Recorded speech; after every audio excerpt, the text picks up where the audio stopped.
میں انسان ہوں، نہیں سمجھ سکتی تیری مصلحتیں، تو میرا رب ہے، میری مشکلیں حل کر دے۔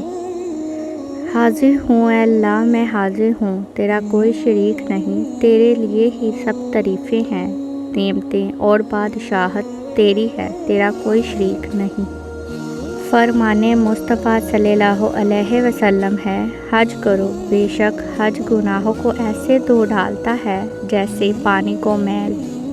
حقیقت سے بہت دور یہ خواہش میری، پھر بھی خواہش ہے کہ ایک خواب حقیقت ہو جائے۔ یا اللہ میرا بھی نام اس بار حاجیوں میں لکھ دے، اور اللہ مجھے پکارے اور میں کہوں لبیک اللہم لبیک، لبیک لا شریک لک لبیک۔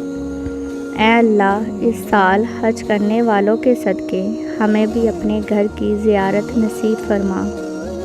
اگر التجائے رد ہونی ہوتی تو اللہ یہ کبھی نہ فرماتا کہ مجھ سے مانگو میں دوں گا۔ معجزوں کے دروازے صبر کی چابی سے ہی کھلتے ہیں۔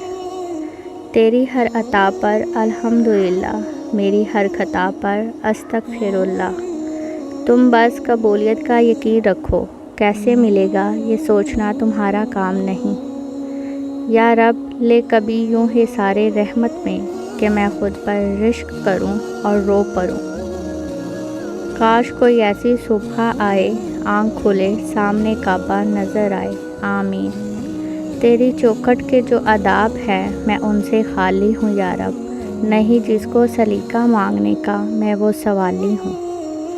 کہیں سجدوں کہیں اشکوں کی روانی ہوتی ہے، محبت خدا تک پہنچنے کی مختصر کہانی ہوتی ہے۔ اور جب اللہ تھام لیتا ہے تو کوئی گرا نہیں سکتا۔ کبھی تو قبول ہوگی بندگی ہماری بھی، کبھی تو ہم بھی غلاف کعبہ چومیں گے۔ اے اللہ ایک موقع ہمیں بھی دے سفر مکہ کا، سنا ہے تیرے گھر اور جنت میں کوئی فرق نہیں۔ عرش والے سے رابطہ مضبوط ہو تو فرش والے کچھ نہیں بگاڑ سکتے۔ بے شک نماز ہی بہترین ساتھی ہے، دنیا سے قبر تک، قبر سے حشر تک، اور حشر سے جنت تک۔ کوئی رستہ نہیں دعا کے سوا، کوئی سنتا نہیں اللہ کے سوا۔ گمان نہیں یقین ہے، کوئی کسی کا نہیں ہوتا سوائے اللہ کے۔ تجھ سے ملنے کی چاہت ہے میرے اللہ، اب میں دنیا کو بھولنا چاہتی ہوں۔ واحد اللہ کا در ہے جہاں بغیر بلاوے کے بھی چلے جاؤ تو شرمندگی نہیں سکون ملتا ہے۔ انسان ہر چیز کے بغیر رہ سکتا ہے، لیکن اپنے دکھ اللہ کو بتائے بنا نہیں رہ سکتا، کیونکہ اللہ ہی تو سکون عطا کرتا ہے۔ جو ٹوٹے ہوئے کو سمیٹ لے، جو عیب دیکھ کر بھی بیزار نہ ہو، وہی رب ہے۔